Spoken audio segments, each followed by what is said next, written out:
Welcome, dear friends, to another study of the book Patience. In this Learning with Emmanuel series, we will be studying one of the messages from one of the books of Emmanuel together. We'll read parts of the message, we will meditate on the parts of the message, and then we will learn together and reflect on what can we do to improve ourselves. Today's chapter is titled Charity of Thought. Very lot of food for thought for us as we learn about thoughts and how charitable are the thoughts that we have each and every day. How many times do we think of something each and every day, right? Probably in the hundreds of thousands of thoughts. That's what the literature shows. How people are counting people's thoughts is a quite good question. But we can intuitively think about how many times throughout the day we're just having thoughts. And Emmanuel will invite us to be more mindful, more active, not reactive, more proactive with our thoughts. Today's message, chapter 7 or message 7, is titled Charity of Thought.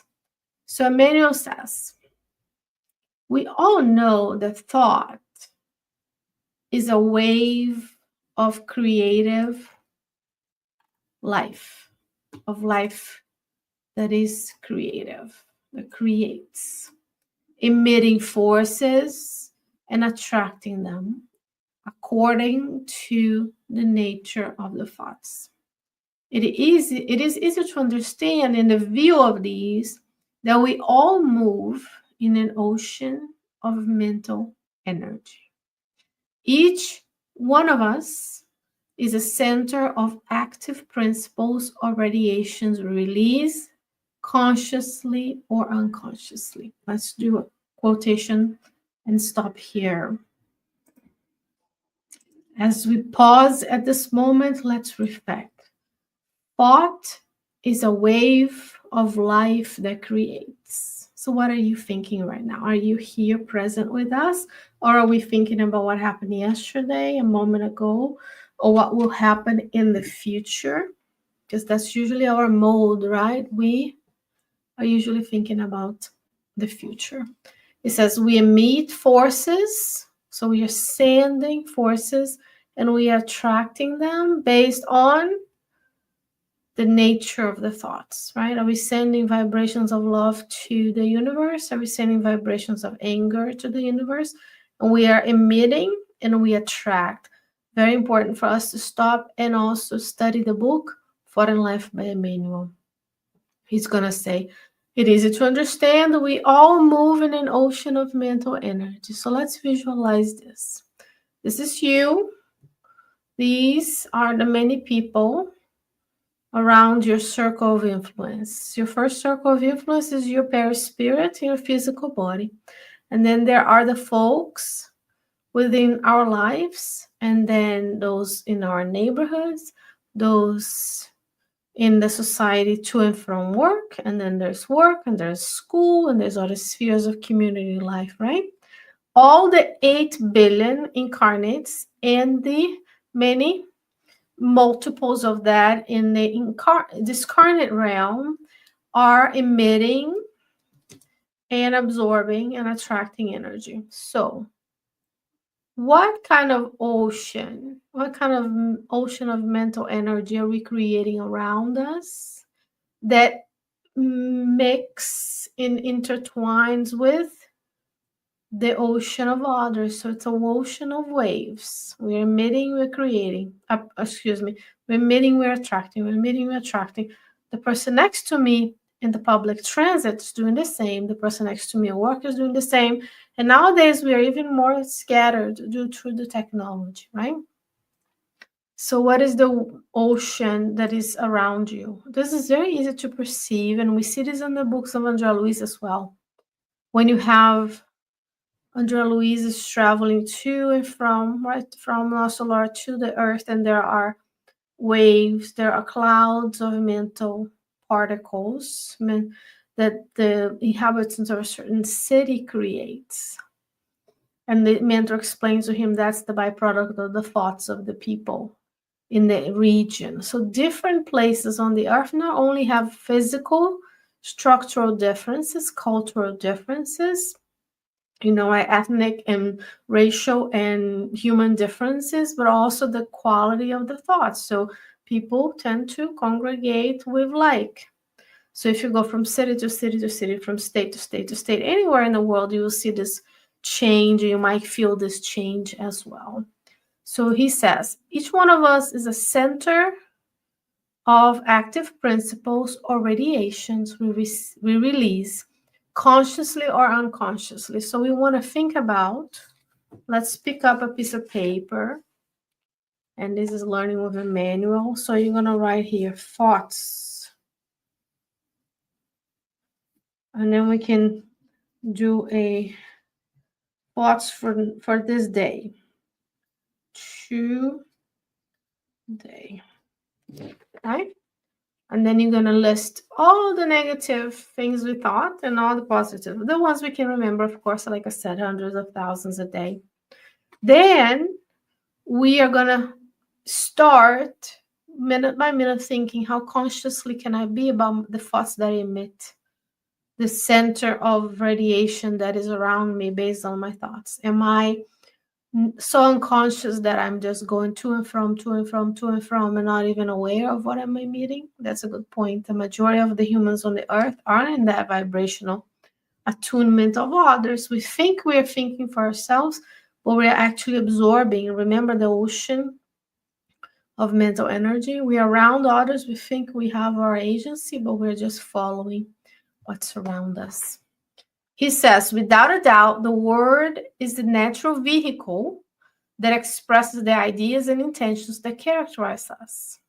So you think, you feel, you have an idea, and then you externalize the idea. Either you say something or you do something. That's in the book Thought and Life. Thought, feeling, idea, action. But thought in itself, although the mental force is neutral, that is the case with electricity. So thought is neutral, but the type of thought makes it negative or positive.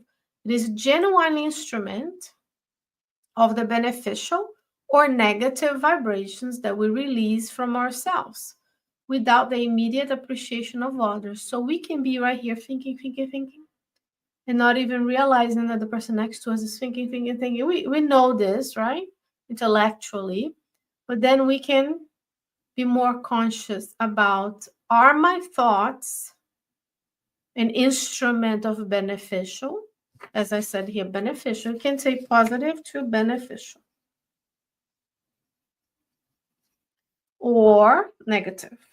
Still, the negative continue to be the negative. Beneficial and negative. So see how beautiful it is for us to be together today, because the superior spirits will tell us, the structure of the books of Emmanuel are very similar. He will give us a topic, he will explain, and then will give us actions to how to, very practical for us in the physical realm. He says, first step, let us meditate on this. So that's the thought. You start with 30 seconds meditation, 1 minute meditation, 5 minute meditation, download an app, watch a YouTube video or whatever. But meditate on your thoughts. But you can only meditate on your thoughts if you list them, right? If we are courageous to list them, we have both. As imperfect spirits dwelling in a world of trials and expiations, we still have negative in us. So there will be negative thoughts here. Even if nothing, anger towards those who cut you in traffic today, right? So there's both inside of us, right? The shadow side, right? So first he says, let us meditate on this. Let us remove from our innermost being any expression of resentment. So no resentment, hurt, complaint, or jealousy. So you and I could just write here, hurt, resentment, complaint. I complain about my coffee, or jealousy. Hatred, forms of hatred, always susceptible to be bringing destruction. So on earth, we are focusing on this: hurt, resentment, complaints, jealousy, and hatred, right? All we have to do is watch the news. And that's all we say.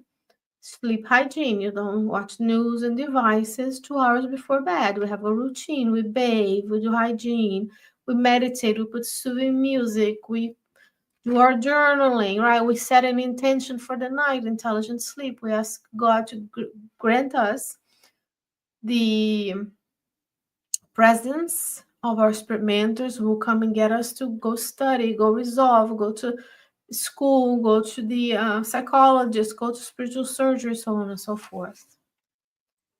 Emmanuel continues, if you have faith in God, you already know that love is the presence of light that dissolves darkness. So the antidote or the prescription for everything in life is love. Love. For those who are just listening, I'm actually writing this stuff from the chapter so that you and I can think about it. Let us cultivate charity of thought. So next time I am consciously meeting a thought, I see someone, a coworker, a loved one, someone I interact with, and then I'm able to choose what I think about them, charity of thought. Give what you can to help others. So when I see someone committing a crime, when I see just a small clip of a situation that took part in 20 minutes, when I see one facet of someone in life, I'm only seeing one facet. It's not the multidimensional being that they are. So charity of thought. That person is a child of God. We're not condoning the behavior, but the person is a child of God. First, charity of thought. Because Jesus is doing this to us right now, our modern guided model. He's looking at us and like flawed, but still a child of God, right? Improving, getting better. He says, give what you can to help others, but surround everything you give with sympathy and understanding. So we give the benefit of the doubt. So we look at someone with the same charitable, with the same sympathy and understanding. We want them to look into us. So when we incur the negative thoughts, hurt, resentment, complaints, and hatred, then we want people to be charitable and show us the same sympathy and understand. Therefore, I give. First, I give, then I might receive. Imagine if the 8 billion of us on the earth today woke up and said, I'm only going to be charitable with my thoughts, right? It says, in the exercise of compassion, which is the beneficence of the soul, review what you feel. Okay, so that's the homework. What you feel, what you desire, what do I want from this life, what you believe, and what you say. Screening the most hidden purpose that inspire you. So we need to go deep within. That's when psychological help, we go to therapists, meditation, spiritual help at a Spiritist center. Listening to this video helps you realize we have to do the exercise, and every day we improve a little bit so that you translate into kindness and understanding. Because sooner or later, our most intimate manifestations become evident or reveal themselves. Since everything we put in the ocean of life will return to us. So to all of those who are out there emanating negative vibrations for their thoughts, hatred, cruelty, persecution of others, starting and continuing wars, starvation, keeping resources from others, taking, will receive it back. And those who are out there doing the good, emanating vibrations of love, will receive love. So today we are invited to start this inventory of thoughts. Get yourself a notebook, a nice writing pen. You scribble. Probably this is my handwriting on a scribble note, and you are putting into paper every day. I say, how was my day? So he says, list, review what you feel, what you desire. So is my central desire, and Luis tells us that in his books, right? Some people's central desire is ambition, power, money. Others is love, is kindness, is to help others. What do I believe? And what do I say? We have 2 ears and 1 mouth, and we say much more than we listen. So we need to listen so that we are able to produce better words that will have the person right in front of me. So charity of thought is also thinking, okay, I don't have to have an opinion about this. I can listen to this person with understanding and sympathy. And I can bring today my presence of mind so that once I reflect on that experience of now, I can say good things. I can say inspiring things. I can have the connection with my guardian angel to pray, to inner prayer, so that they can connect with me and help me say what's right at the right moment. So it takes practice, just like going to the gym to work on the muscles of the physical body. We have to work with the muscles of our thoughts. So, dear friends, today we've learned with Emmanuel about charity of thoughts.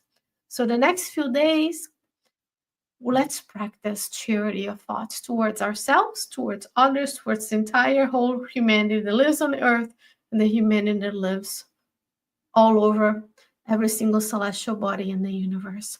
God willing, I'll be back with you next time with another Learning with Emmanuel series, another message, another day of reflection. May you stay well, stay safe, take care of yourselves, and God willing, I'll be able to see you soon. Bye-bye.